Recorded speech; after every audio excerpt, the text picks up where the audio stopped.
Okay, let's learn why rotor is in a skew shape. Why rotor is in a skew shape? It means, suppose this is what our rotor. This is our rotor.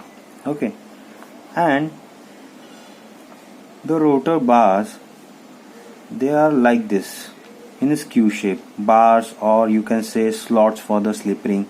They are like this. They are like this in a skew shape. But why is like this? They are like this. It means, see, I will show you some picture. Okay. See, you can see there are some pictures of a rotor.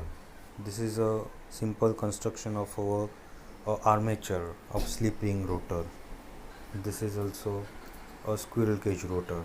Okay, you can see this one is slip ring rotor. Okay, so you can see the shape of the conductors or shape of the rotor bars, which is in a skew shape. Your rotor is in skew shape. See here also in your squirrel cage rotor, you can see the bars are in a skew shape. You can see here, this is the picture of a proper motor, actual motor.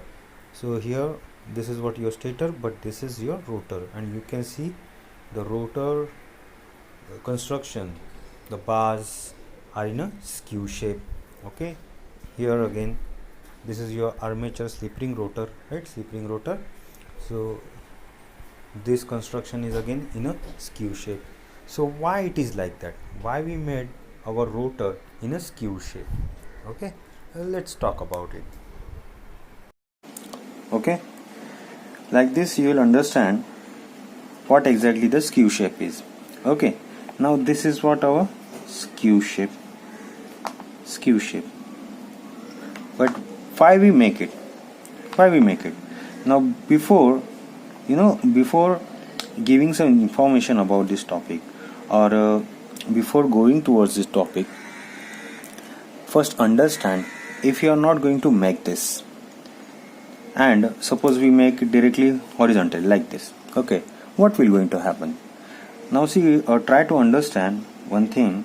Suppose this is what your stator, and this is what your rotor. Over the stator, magnetic field is produced. It means this is alternating, north south. Suppose this is, there is a north, there is a south, north south. So here this is how the magnetic field is produced.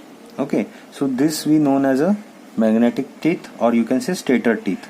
There is again rotor also consumes a current or induce a current, and which is again producing a magnetic field. So this is again like this. There is again rotor magnetic field like this. So there is also a rotor teeth.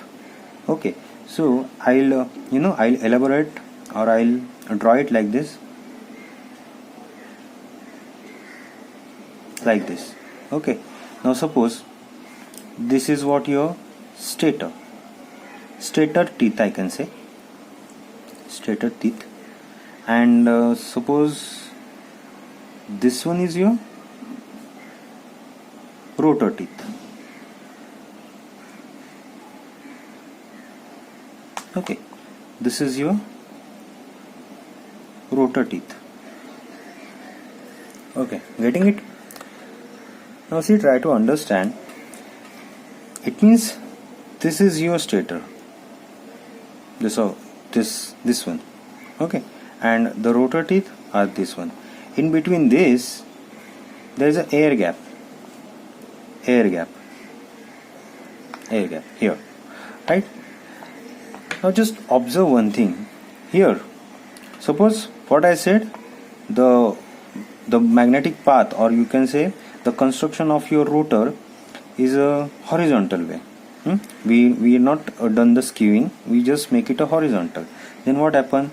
See, suppose this is what the magnetic teeth of the stator, magnetic teeth of a rotor. Now if you can observe the diagram properly, see here there is a less space, okay, and here there is a more space. Okay, less space and more space. See, try to understand one thing. There is some term is known as a reluctance. It's like a resistance in the electric circuit. It's like a resistance in electric circuit, but reluctance, we use reluctance term in a magnetic circuit.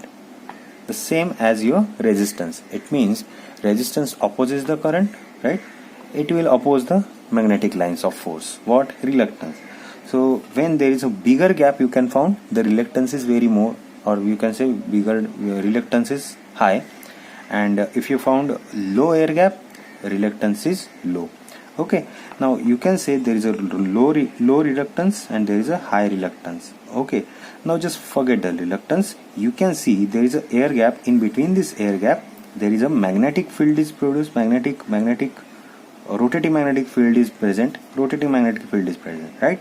Now suppose you can say at this instant, you can see there is a less path, or you can say less area, but there is a bigger area.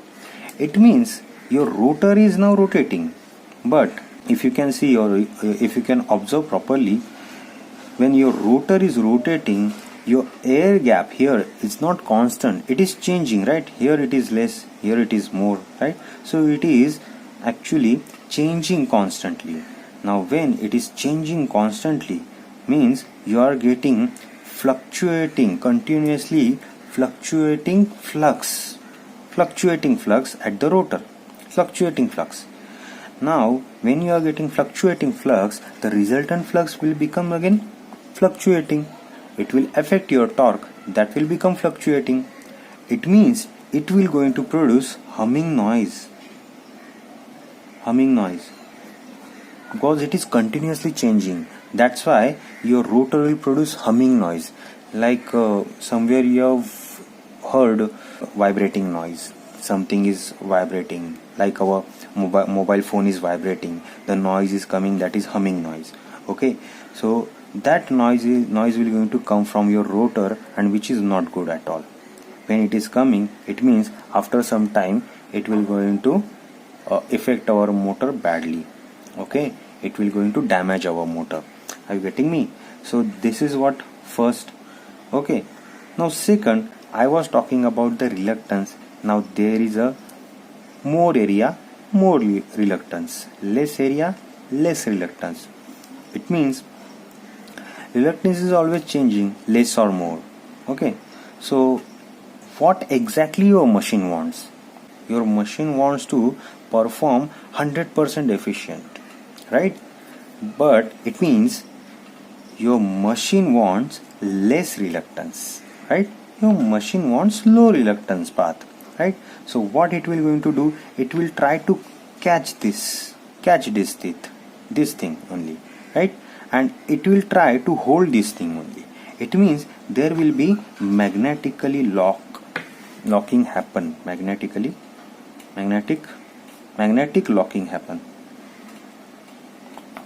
locking happen. Stator and rotor will get magnetically lock. This we call cogging. Forget about the cogging. You can just put this word magnetic locking. So magnetic locking happen. It means your motor will going to stop suddenly, or it will not going to run at all at the start. Okay. Again, when you are not doing skew to your rotor, skewing shape to your rotor, what will going to happen? Of course, the torque which is uniformly produced when you are going to do this skew shape rotor, the torque will not going to uniformly produce. That's why it will affect our starting of our rotor. It will affect to start of our rotor. Okay, so rotor will not going to start quickly. So it means when we do skewing, we get this much advantages. There is no humming noise will going to produce. Magnetically locking is going to absent, and rotor or you can say motor start quickly. Starts quickly start. Okay, rotor start quickly. So this is why we do skew shape our rotor. Okay, so that's all for this topic. I hope you understand this. Thank you.